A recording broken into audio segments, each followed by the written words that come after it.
en 5, 4, 3, 2, 1.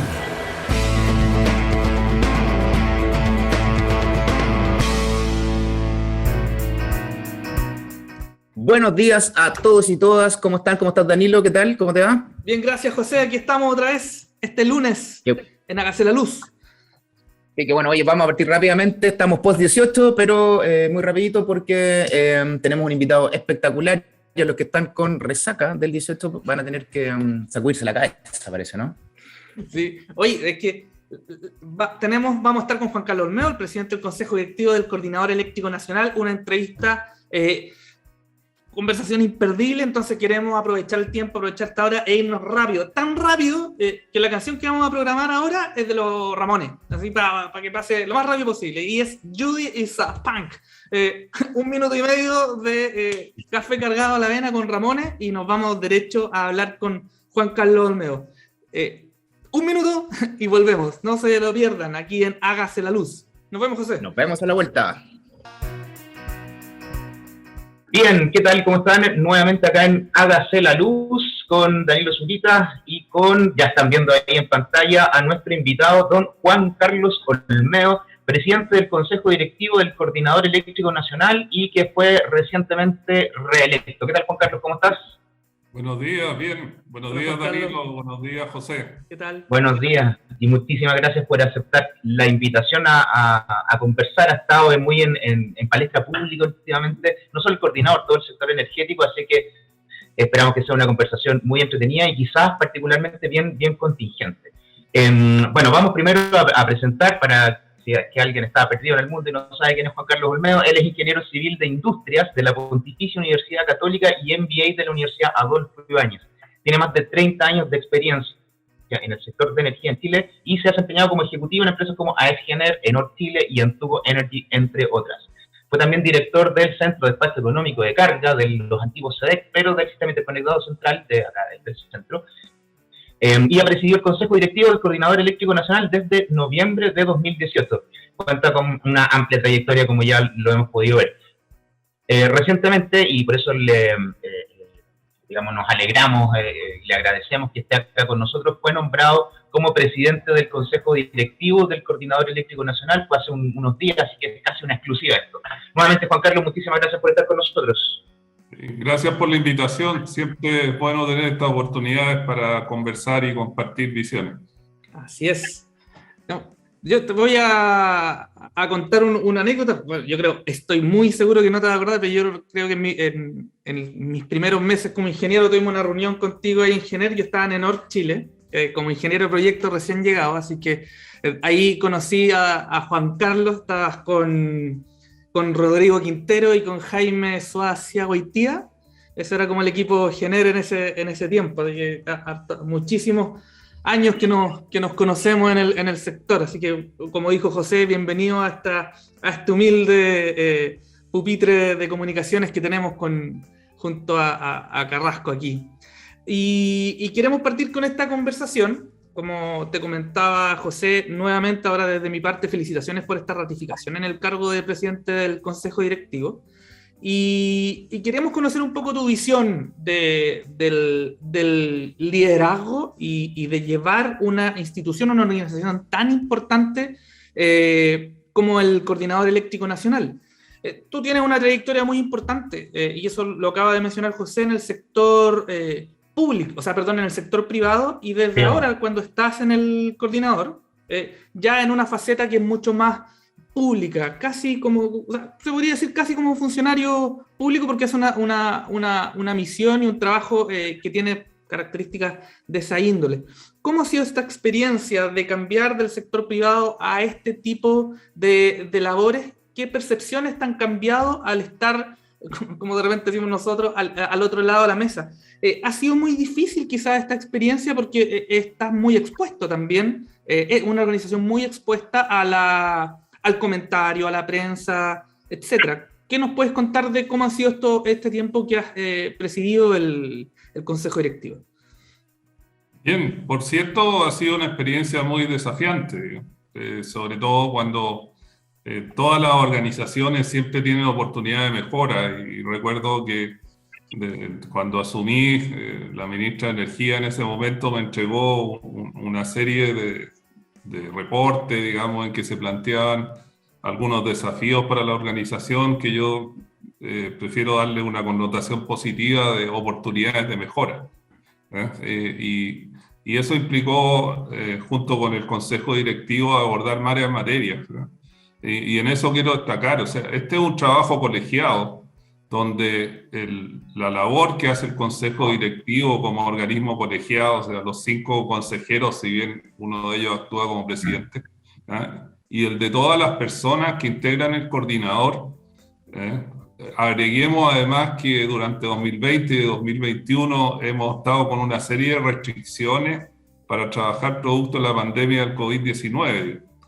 Pero sin duda este equipo del coordinador, del consejo directivo del coordinador y todos quienes laboran en él han sido muy importantes para ir ejecutando estas oportunidades de mejora que veíamos. Y por cierto han habido avances.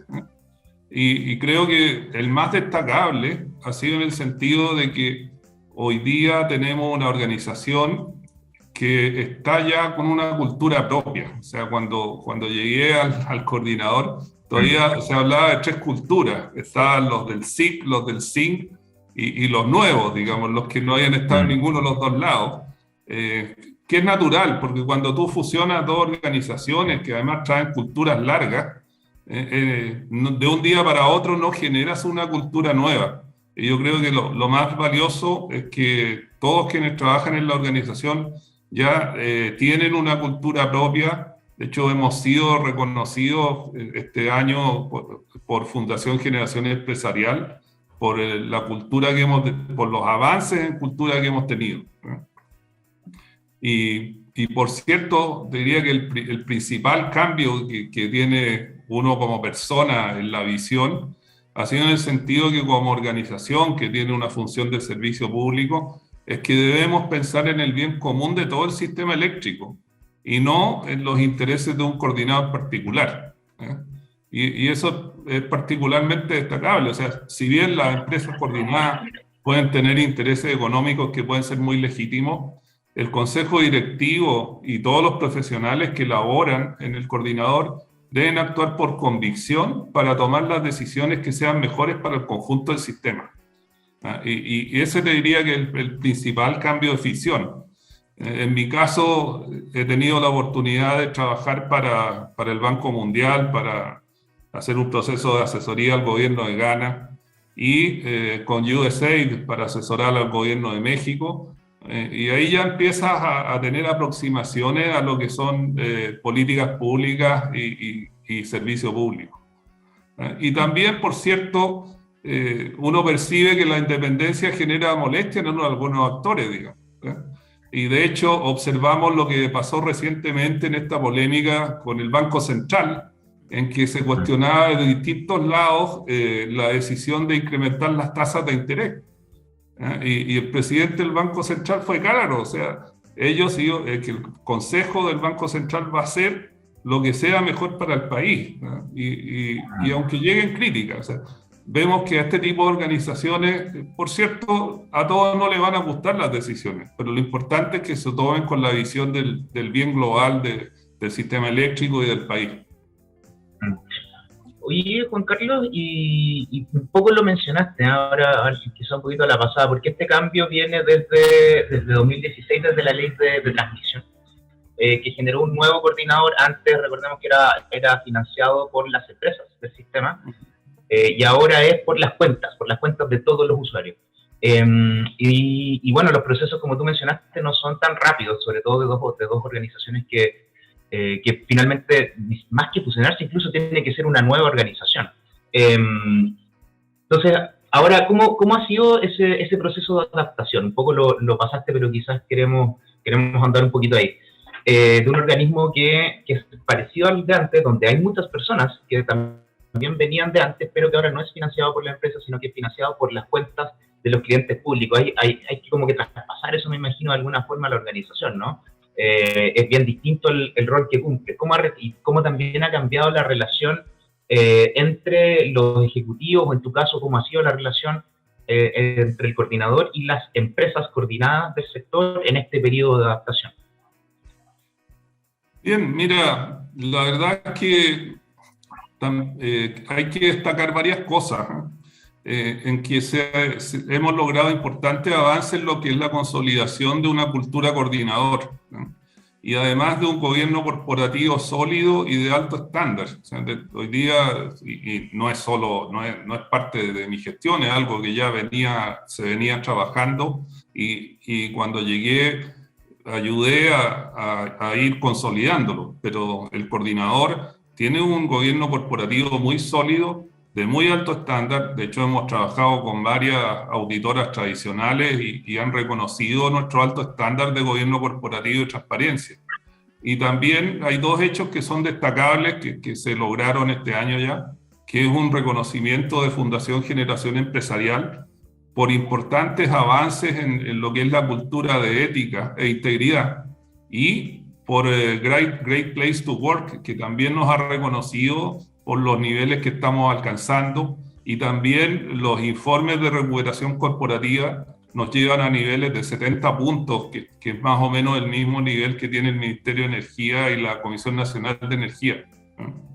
Y en eso hay que destacar el equipo de trabajo, o sea, esa generosidad de ir construyendo una cultura común, una visión común. Hemos destacado justamente la importancia de que nuestro presupuesto se financie con los consumidores, y la gente lo ha entendido, y se ha generado esta cultura de uso eficiente de los recursos y de austeridad. Y eso es absolutamente destacable.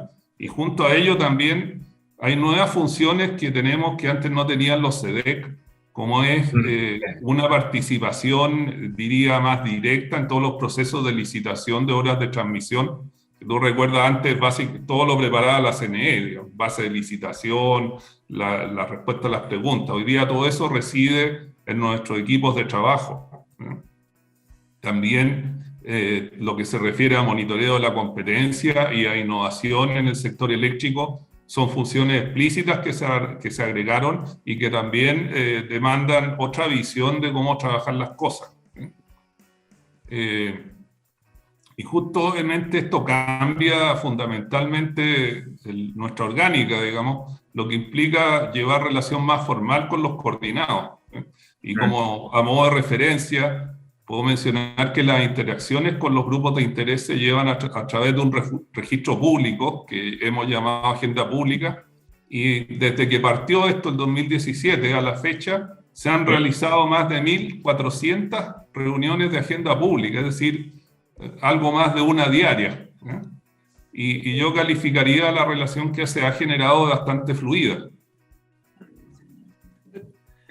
Yo doy fe de algo que tú dices, de esto del propósito, cuando uno es capaz de influir, perdón, más que influir, de definir un propósito común para una organización como esta, efectivamente se rompen esos silos que tú dijiste de los ex-SIG, los ex-SIC. Yo trabajé en el SEDEC-SIG y sabía que la cultura del SIC era bastante distinta. José también trabajó en el SIC y debe coincidir conmigo. Y claro, cuando estábamos los dos en la comisión e intentábamos hacer cosas tanto con el SEDEC-SIC y el SEDEC-SIG, a veces era complejo por ciertas culturas, ciertas formas de entender cómo era el desarrollo del sistema, y ahora con las noticias, que no son noticias nuevas, son procesos que ha llevado el coordinador y que nosotros nos hemos enterado tanto por redes sociales o por su vía de masificación de información acerca de estos, los estándares que han estado logrando.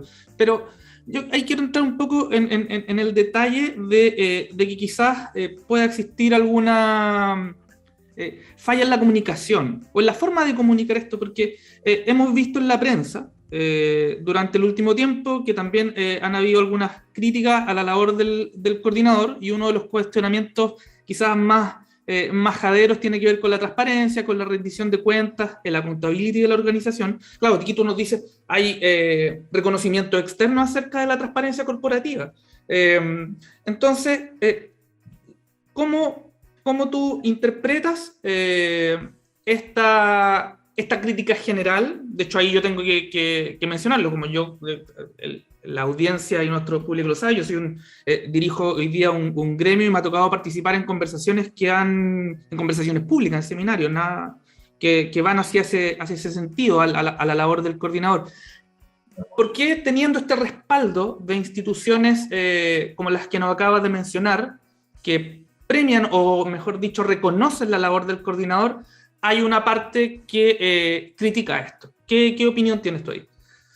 Mira, efectivamente hemos escuchado algunos comentarios y muchos de ellos son muy genéricos, ¿eh? Pero yo ahí quiero volver a lo que hablábamos. O sea, nuestro gobierno corporativo tiene un alto estándar de accountability y transparencia, ¿eh?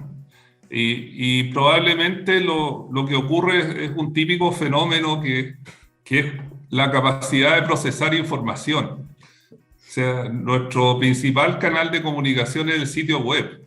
Cuando hay poca información, sea porque es más simple, lo que sea, es posible de procesarla en forma fácil. Pero cuando la cantidad de información crece en forma exponencial, la capacidad de procesarla del ser humano es prácticamente imposible. Entonces, si ustedes miran nuestro sitio web, existe mucha información y que puede verse como una avalancha de información. Entonces, yo creo que más bien pienso que iría por el lado de la capacidad de procesarla, ¿eh? Porque es demasiada información, ¿eh? De hecho, por ejemplo, se critica que no está nuestra información de ejecución presupuestaria, y nuestro presupuesto y estado financiero auditados son públicos y están en el sitio web, y también los informes trimestrales de ejecución presupuestaria. O sea, probablemente no es fácil encontrarlos y ahí hay una oportunidad de mejora, ¿eh? Además, el coordinador ha implementado una serie de aplicativos que entregan información actualizada del estado de los proyectos y procesos de conexión que son de acceso público. Y justamente esos aplicativos se han hecho por la gran cantidad de datos que hay. Entonces, lo que hacen es sistematizar en forma muy simple. Existe la plataforma de acceso abierto, digamos, que la pueden acceder en accesoabierto.coordinador.cl, y ahí, en un cuadro, ustedes pueden ver el estatus de un proyecto de conexión. Y además indica quién es el responsable de entregar la información faltante. Y eso no existía hasta hace más de un año. Y también hay otra plataforma que es el proceso de gestión de conexión, que también lleva claramente el registro cómo van avanzando los proyectos y también de los proyectos licitados y del artículo 102.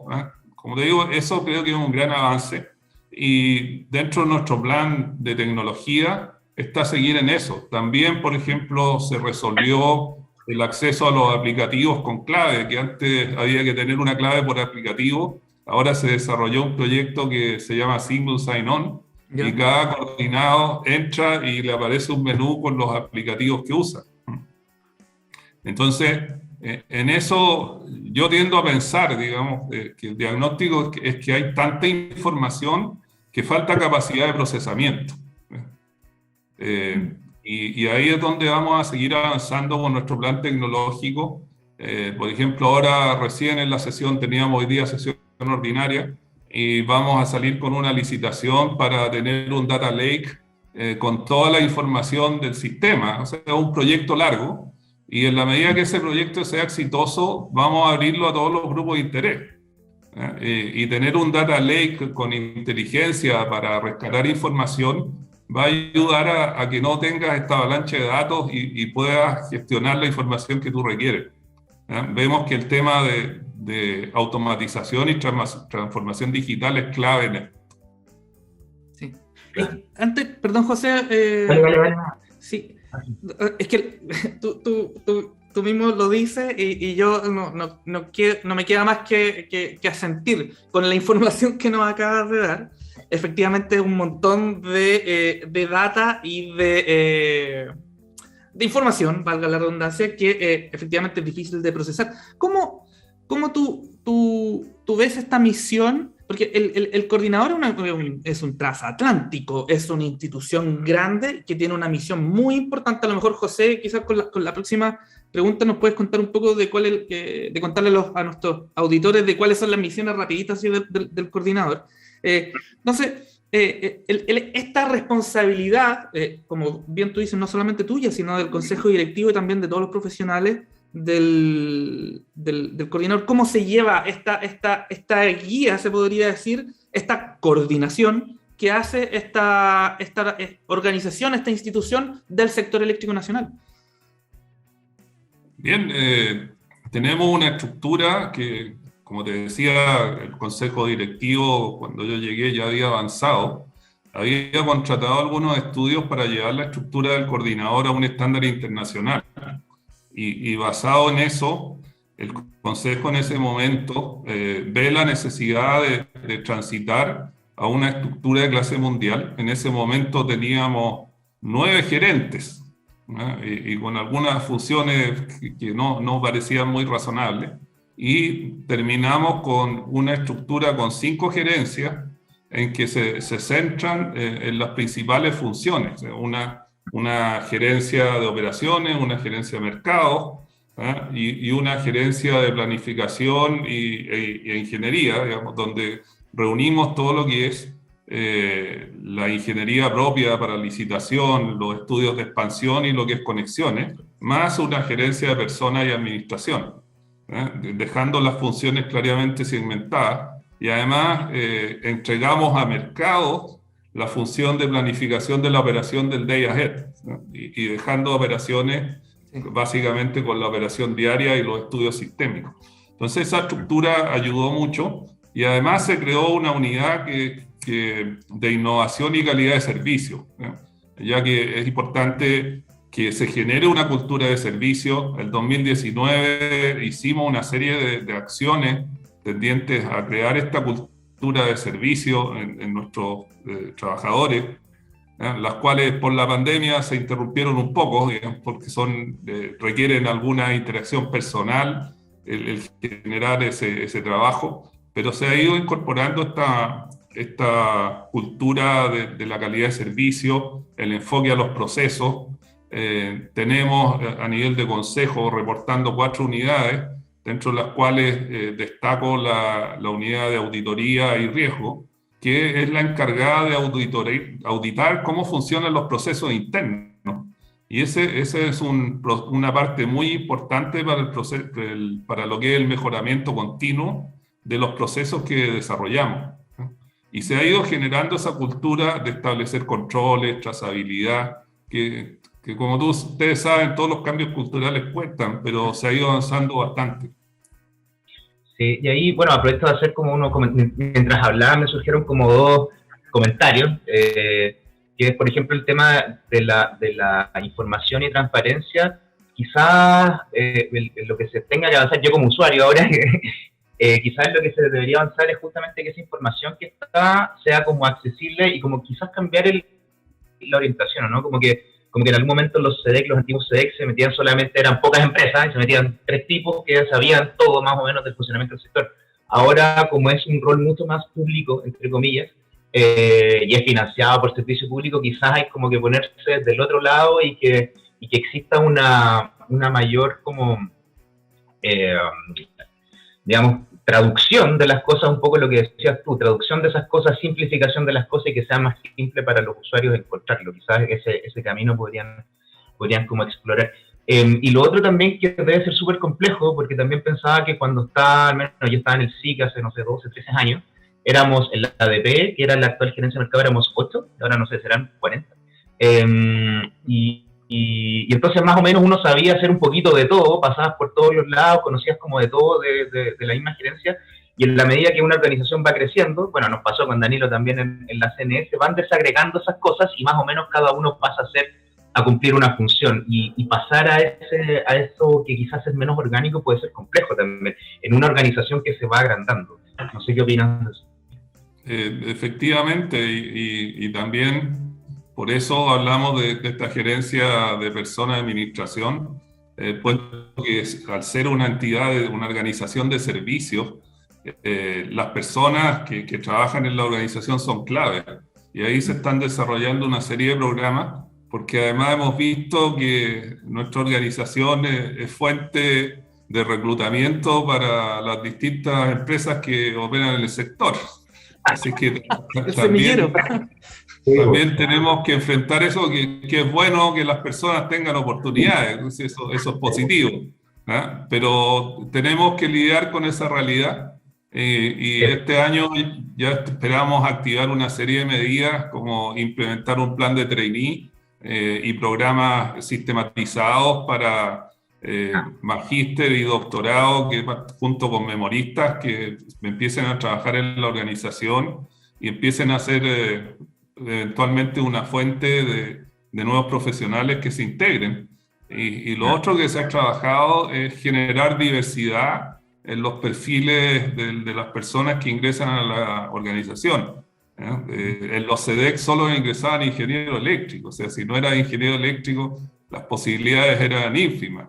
Hoy día ya hemos incorporado ingenieros informáticos, ingenieros matemáticos y recientemente 2 ingenieras químicas. Y parte de estas transformaciones para empezar a cambiar, digamos, la forma de actuar, digamos, en que la diversidad es importante. También tenemos uno de los más altos niveles de mujeres en posiciones de liderazgo, entendido como gerentes, subgerentes y jefes de departamento, que llegamos al 27%, y en circunstancias que la media de la industria del sector eléctrico es de 19%. Claro. Igual hay harto que hacer ahí. Francesca Milani el otro día nos contaba eso, pues nos decía como sí se ha avanzado, pero en cargos directivos todavía hay mucho por hacer. Oye, Juan Carlos, y para aprovechar también de hacerte las preguntas que muchas veces, como decía por ahí Danilo, salen en seminarios y en congresos, pero nunca se hacen directamente, así que queremos aprovechar eso. Y de esto delante Danilo decía que recordáramos un poquito cuáles son las funciones que están establecidas en la ley para el coordinador, que son básicamente 3, ¿no? Es preservar la seguridad y calidad de servicio, garantizar la operación más económica del sistema y garantizar el acceso abierto. Esos son como, tiene que estar perfecto en eso el coordinador. Vamos comentándola quizás esas, a ver cómo, que justamente a partir de las cosas que muchas veces se habla, incluso en prensa. Por ejemplo, respecto al acceso abierto, en algunos seminarios se ha hablado de que los procesos de conexión son mucho más lentos de los que eran antes, de conexión de proyectos, tanto de generación, de transmisión o de consumo, o que hay excesiva burocracia, que los procesos administrativos son lentos. Y de hecho, el decreto de racionamiento que se salió hace poco tiene por ahí un artículo un poco curioso que dice: se le pide al coordinador agilizar la conexión de los proyectos. ¿Qué te parece el funcionamiento del coordinador en esta materia? ¿Crees que hay aspectos por mejorar? ¿Cómo te haces cargo un poco de esas cosas que muchas veces se dicen en distintos foros públicos? Sí, como decíamos hace un rato, toda organización en cualquier parte del mundo tiene oportunidades de mejora y eso no nos excluye, o sea, siempre hay oportunidades de mejora, así que eso, partamos de ahí y bueno, primero dejar en claro que respecto a las conexiones existe una normativa bastante detallada, ¿no? que está en las normas técnicas, que regula con mucho detalle los procesos de conexión y los informes y la información que se debe entregar, ¿no? Y eso implica cumplir con una serie de aspectos técnicos y de calidad de la información que aporten los interesados en conectarse, ¿no? Si bien escuchamos comentarios genéricos, oye, que son muy lentos, sería bueno saber situaciones más específicas, porque uno de los análisis de casos va pudiendo concluir acciones concretas, ¿no? Claro. Hemos visto algunas cosas, digamos, que muchas de las solicitudes de conexión presentan información incompleta e imprecisa, ¿no? Y la norma técnica hace que entremos en un loop. Ahí, claro, está incompleta, complétela. La vuelvo a revisar y estamos ahí hasta que finalmente la completan. Y eso nos va generando cuellos de botella, ¿no? Claro. Requiriendo mucho más tiempo en el proceso, digamos, y demandando más recursos internos. Entonces, un trabajo importante que hay que hacer, y en eso ya se lo planteamos a la CNE, tiene que haber un proceso de admisibilidad de la solicitud de conexión que sea muy estricto. Claro, Porque, para no perder el tiempo después. claro, porque eso también afecta a terceros, digamos. Sí. Porque afecta a los terceros que entregan de forma más completa o completa. Entonces hay que ir en eso, y creo que un gran avance, y que hemos notado que hay bastantes conocimientos, son estas plataformas de acceso público a través de las cuales se puede hacer seguimiento día a día del avance de los proyectos, ¿no? Y ahí tú puedes ver dónde está trancado, y nos ha pasado en algunas consultas, oye, que nos llegan ahí, ¿qué pasa con este proyecto? Oye, aquí esta plataforma te entrega este reporte, y se dan cuenta de que tienen alternativas de seguir día a día el avance de los proyectos. Y en ese sentido llegó el gerente de Planificación e Ingeniería este año, y ha estado haciendo también bastantes cambios tendientes a agilizar y simplificar, ¿no? Porque hay cosas que podrían venir ya resueltas por el interesado en conectarse, que antes se empezaban a hacer adentro, o se revisaban ingenierías que no había que revisar. Claro, o quizás retroalimentarse también con la CNE, porque me parece que lo dijiste hace poquito, que lo están haciendo un poco, de qué cosas se podrían mejorar, y de repente también con los mismos coordinados, ¿no? Como, no sé si educar un poco a cómo hacerlo, porque finalmente parece ser un tema de información y del procedimiento más que de eficiencia. Y en general te diría que los coordinados conocen, ¿sí? El principal problema viene con los desarrolladores, que en general son equipos muy pequeños, muy pequeños. A veces son solo una persona que está gestionando consultores. Entonces, viene, te diría, la gente que tiene menos experiencia, y tiende a enviar cosas más incompletas. ¿Eso? Y lo importante es tener este chequeo de admisibilidad. Y de hecho, y el volumen del requerimiento es gigante. O sea, tenemos más de 30.000 megawatts en solicitudes de conexión. Y ahí te das cuenta del volumen es gigante. Ahora, con el último cambio que hubo, con el reglamento de transmisión que salió, en que se solicita una garantía, empezaron a bajar las solicitudes de nuevas conexiones. Sí. Oye, siguiendo el mismo tema, claro, yo participé cuando estaba en la comisión en el desarrollo de esta norma a la que tú mencionas, que es la de cómo se conectan instalaciones al sistema. Y ¿Tú eres el culpable, entonces? yo soy el culpable, yo asumo toda la responsabilidad. Pero a eso quería llegar, justamente a la palabra a la palabra burocracia que tú acabas de mencionar, José, porque el sistema bajo el cual se desarrolló esta idea era el 2010, cuando eran pocas empresas. Nosotros sabíamos con las manos, con los dedos de las manos, cuántos eran los proyectos que se estaban conectando en el sistema. Hoy día es totalmente diametral, son cuántas empresas coordinadas las que tienen hoy día, más de 400 generadores. Sí. Entonces, que cada uno esté, o sea, un proyecto por cada uno, son 400 que se tienen que gestionar. Entonces, yo en particular, y ahí no sé si te pongo en un aprieto, pero yo creo que la norma podría efectivamente flexibilizarse. Se va a iniciar un comité consultivo que la va a analizar. ¿Crees tú ahí que el coordinador debería tener un espacio más amplio de acción, de manera del mismo ir definiendo ciertas situaciones que son más propias de este tipo de interacción con las empresas, más que lo tenga una norma, por ejemplo? Sí, absolutamente. Yo creo que sería positivo. Y ahí tomo lo que uno escucha con el concepto de la constitución, ¿eh? Que algunos hablan de la constitución corta o la constitución larga. Yo creo que las normas técnicas deberían ser como constitución corta, en que norme los aspectos más relevantes, pero deje ahí, porque también tienen una dinámica larga para cambiarla, ¿no? Sí. De forma que deje los detalles al operador del sistema, ¿no? De hecho, hemos hecho algunas simplificaciones, hay unos procedimientos nuevos que salieron para tratar de simplificar los procesos de conexión, pero también llega a un punto en que tienes que adecuarte a la norma técnica vigente, y ahí no hay nada que hacer. Ahí. Bueno, la gesta de esa norma, claro, tiene harto ingrediente y harta historia entretenida. Quizás no son para el programa, pero la dejamos ahí, como se dice. Sí. Oye, quiero seguir en el mismo punto de que parte José, como de esas preguntas o estas voces de pasillo que de repente no se hacen cargo directamente de ciertas preguntas, y yo la quiero hacer también, como lo hizo José hace algunos minutos.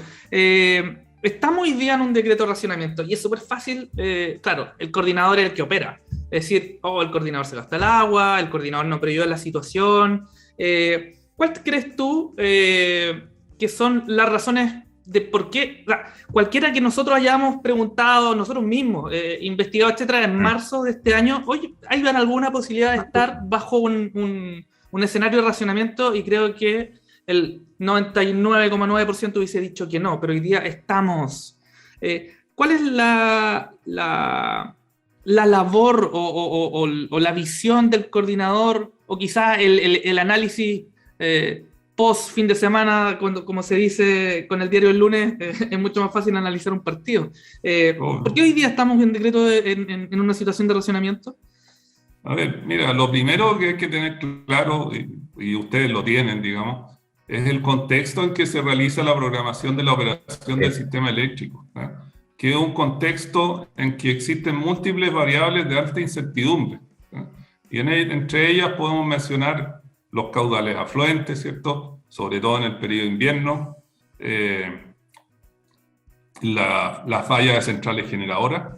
Las centrales fallan, y dependen de cómo vayan operando. Mientras más variaciones de carga empiezas a tener más riesgo. En las centrales carboneras va a depender de los carbones que traigan. Tiene varios factores, digamos.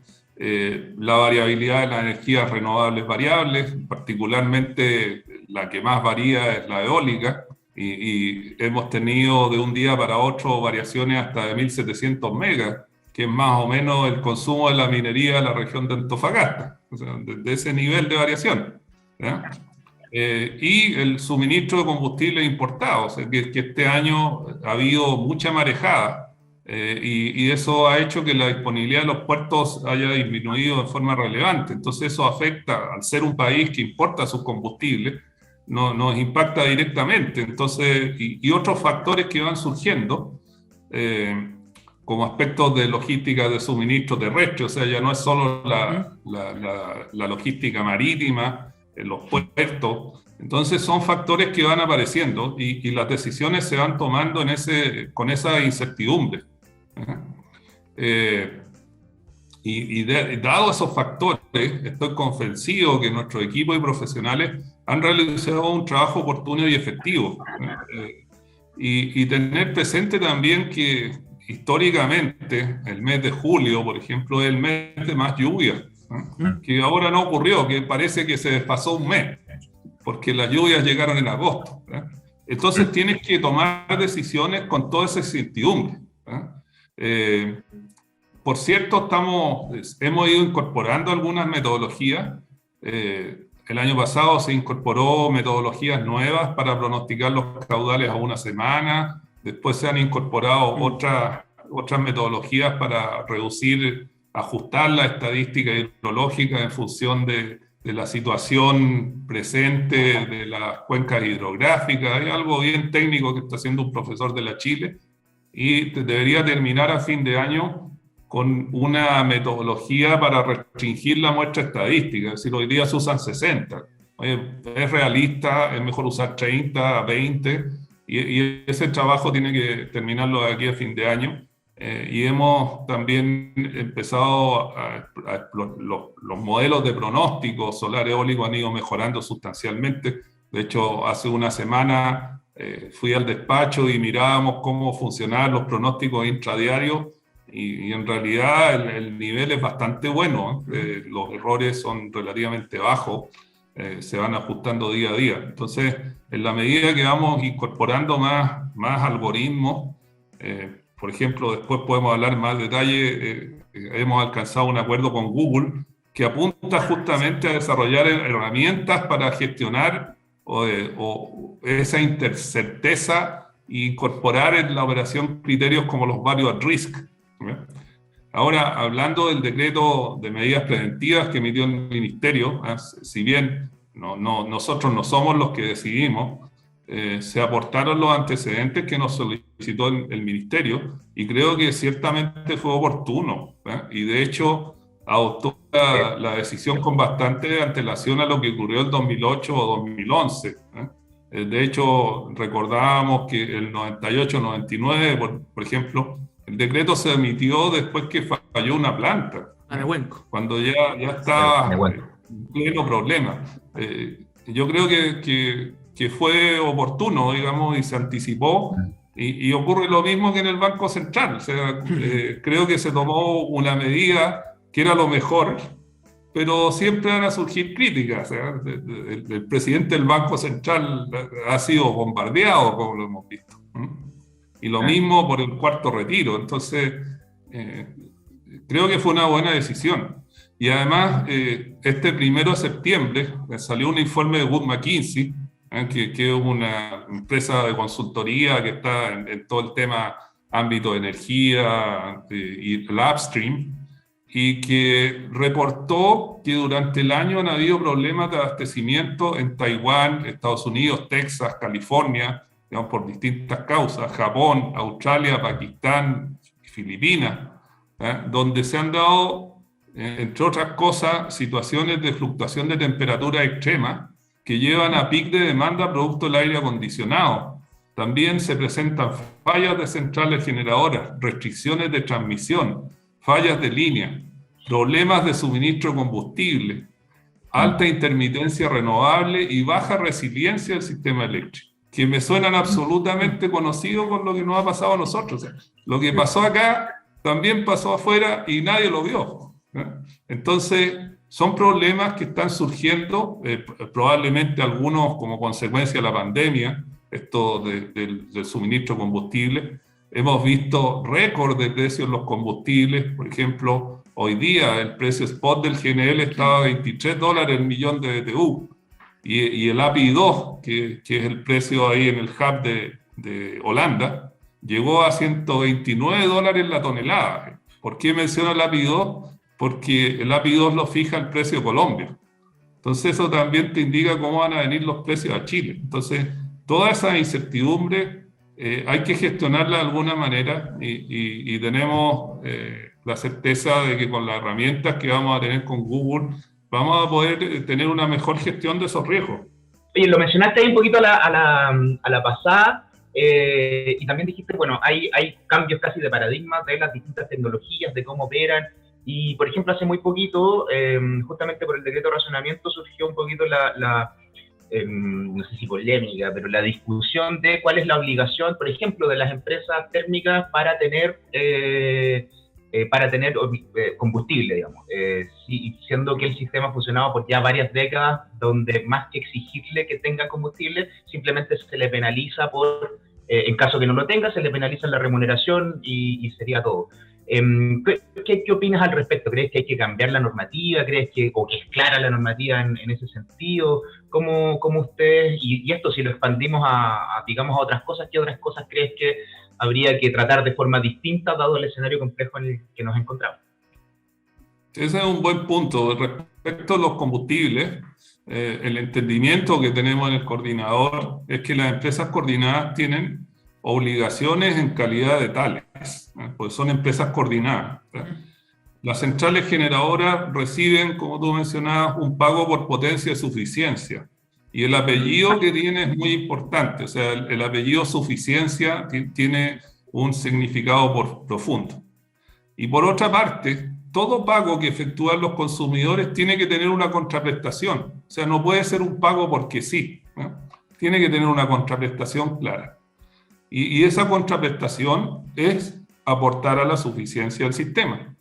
Y en este caso, el concepto que se remunera mediante la potencia de suficiencia es que las centrales generadoras, y especialmente las térmicas, estén disponibles y operen en condiciones críticas del sistema. O sea, cuando el sistema las requiere porque está ajustado por alguna razón. Y eso implica que deben hacer las mantenciones, disponer de personal y obviamente del combustible necesario para operar cuando sean requeridas. Hemos visto que algunos... ¿sí? Perdón, dale. Sí, hemos visto que algunos generadores coordinados son muy activos en hacer esfuerzos para disponer de combustible suficiente. Se han hecho compras de spot, han suscrito contratos. Sin embargo, en algunos casos, algunas plantas diésel no han tenido el combustible para operar cuando han sido requeridas, situación que ya pusimos en conocimiento de la SEC. Claro, que quizás ahí hay un tema, justamente a partir del cambio climático y que se van a ocupar de otra forma, hay un tema como regulatorio más profundo quizás, y también de país, porque, o sea, si es que en el precio de la potencia se reconoce un cierto número de horas que es mucho menor, efectivamente se les paga para estar en situaciones de estrés, pero nadie esperaba que una situación de estrés dure 2 meses seguidos, quizás. Y el país quizás, o sea, había cosas para contarle a los auditores, que también algunas empresas decían, oye, ni siquiera hay camioneros para llevarlo, o sea, había camiones y a veces no había conductores de camiones como en el país para poder llevarlo. Entonces, quizás hay que hacer ahí un cambio como regulatorio, tal que parece ser que la suficiencia es otra cosa hoy, en esta situación de cambio y transición. Mira, yo creo que la ley es clara. Y bueno, probablemente por eso también hoy día está en consulta un nuevo reglamento de potencia y suficiencia, que incorpora una serie de otros factores que creo que van en esa línea.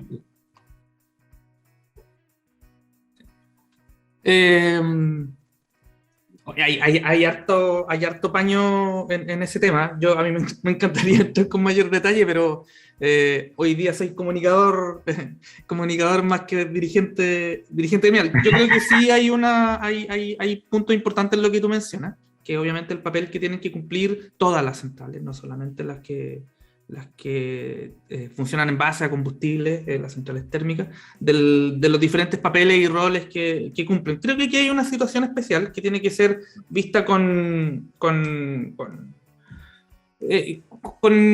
poniéndole foco a la contingencia en la que estamos actuando hoy día, y creo también que, bien como tú dices, es posible que el reglamento, el que está actualmente en consulta pública, nos dé algunas señas y reseñas para ver cómo se pueden tratar estos temas en el futuro. Es un tema súper importante.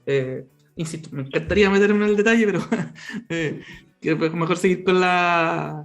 Porque si no, nos podemos estar 2 horas hablando de eso mismo acá, sino por eso. No, pero voy a poner otro elemento, Sí. Que esto también tiene que ver con la resiliencia del país ante ciertos eventos.